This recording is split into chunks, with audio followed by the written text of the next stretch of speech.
Hello everyone and welcome to the Wolfszeit channel. Today with a very special topic, always special. The special moves in detail. And if you have time, please participate in the Star Wars feedback form. It's also linked down in the description. So we first start out with the two-handed sword. You have the option to hilt strike, which costs 1 point and is automatic. Or you can do the flurry, which costs 2 adrenaline and is manual. And you can be triggered from left or right with 25% armor piercing, which is awesome. And also hanging thrust. It takes 2 adrenaline points and it feint overhead into thrust. I guess for this weapon type it also depends on exercise. So now to the bow special moves. There are quite a lot of them. For example, snapshot, near instant arrow with 90% damage. Awesome for a quick shot. Also piercing shot, which gives you an additional 25% armor piercing. So I guess some bow types will be now more viable. Maybe also the foot archer with the evasion you saw here in the background footage. Then volley. This is when you're shooting 3 arrows directly in a row. Then spread shot, which you have also seen in the background footage a little bit earlier. So 3 arrows at once at 70% damage. I guess the use case for this are sieges or very, very big fights.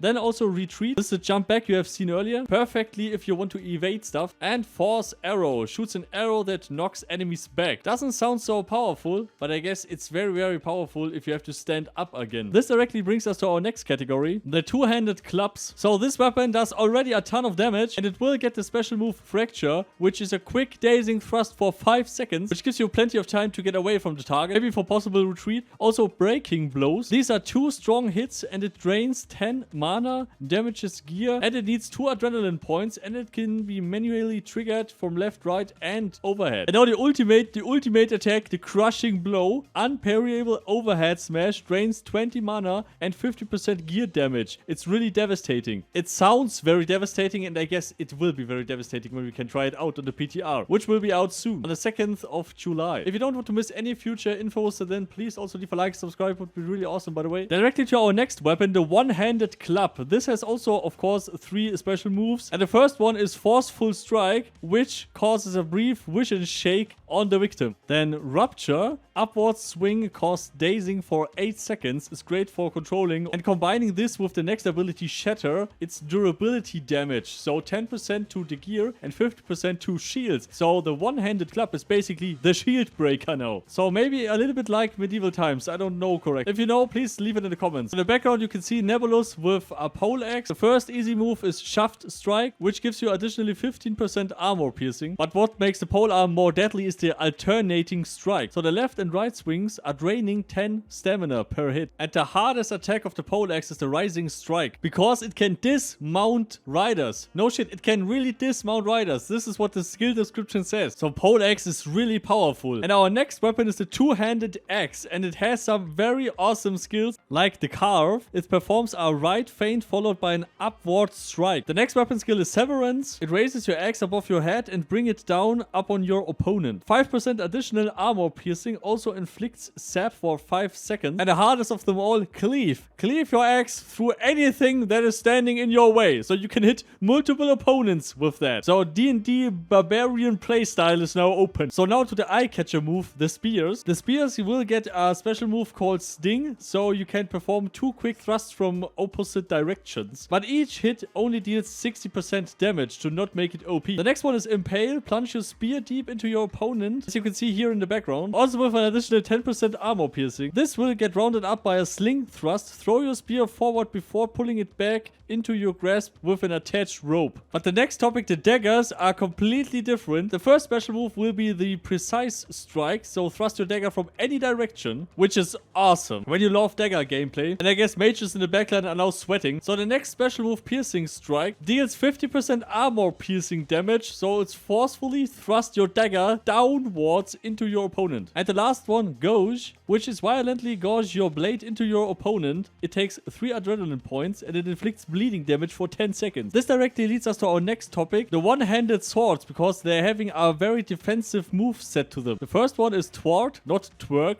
Thwart to perform 3 swift cuts in a very fast manner. The second one is Riposte. This is interesting because it raises your blade in a hanging guard and immediately perform an overhead riposte should someone be foolish enough to strike you. So it's a self-defense more or less. So it's basically an automatic counter. You can see it here in the background footage. Also counter. Effortlessly counter and parry any incoming strike while performing an elegant thrust. So the one-handed swords are having true knight-like skills. So the next category, one-handed axes, are not coming too short. So there is the basic ability of split. So quickly punch the blade of your axe head into your opponent and inflicting sapped for 3 seconds. The next ability is hack. So brutally hack your opponent 3 times with 10% additional armor piercing with the costs of 2 adrenaline points. Combining that with the next ability, the underhew, performing a left feint followed by a powerful strike from below. So you can hit multiple opponents with this one swing. So it seems like one-hand axes are back. So to our next category, pole swords. The first one is heave, performing a horizontal cut with your pole sword. Adrenaline costs are 2 and it inflicts bleeding damage for 6 seconds. The second ability are the sweeping strikes, so sweep your pole sword in horizontal slashes, but keep in mind this is not going through like the two-handed battle axe. It seems it's not made for multiple targets, but the next one is for multiple targets, the blade dance. So the third ability, raise your pole sword and swing it around you in a wide arc. It costs 3 adrenaline points. It seems like an AoE attack, but I'm not sure from that, but it seems like. So on the 2nd of July, there will be the PTR for all of these skills, so please participate in the PTR. So the last one are the unarmed strike moves. There's the attack jab, which performs a quick forward punch. Then the uppercut, which is performing a rising punch, which we would have needed, of course, in our recruitment video, which is linked in the description, by the way. But we are all happy that we are now getting the special moves also for the fist fights. And the last attack, pummel, performs a punch from different directions. It costs 3 adrenaline points. So now to the special moves that everyone can use, even if you don't have any weapon type class whatsoever. And I mean, there is a bunch of them. So also every mage can use any of these abilities. Basically, any character can use any of these abilities every time. When you're having the right adrenaline points, of course. Increase your stamina regeneration by 50% temporarily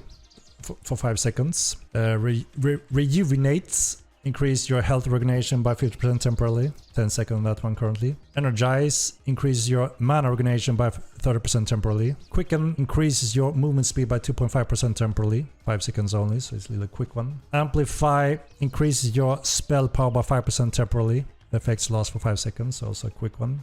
Empower. Increases your melee damage by 5% temporarily.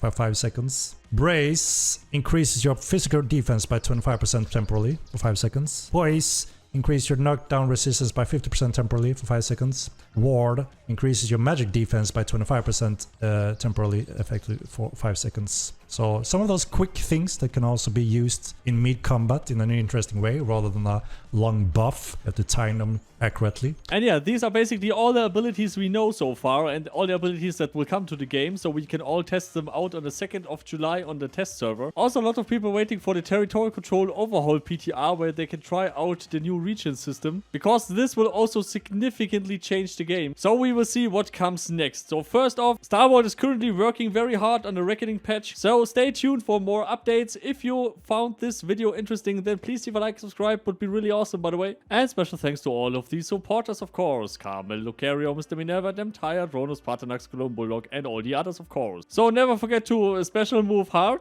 I mean, make party hard, make party hard. And see you all next time. Goodbye.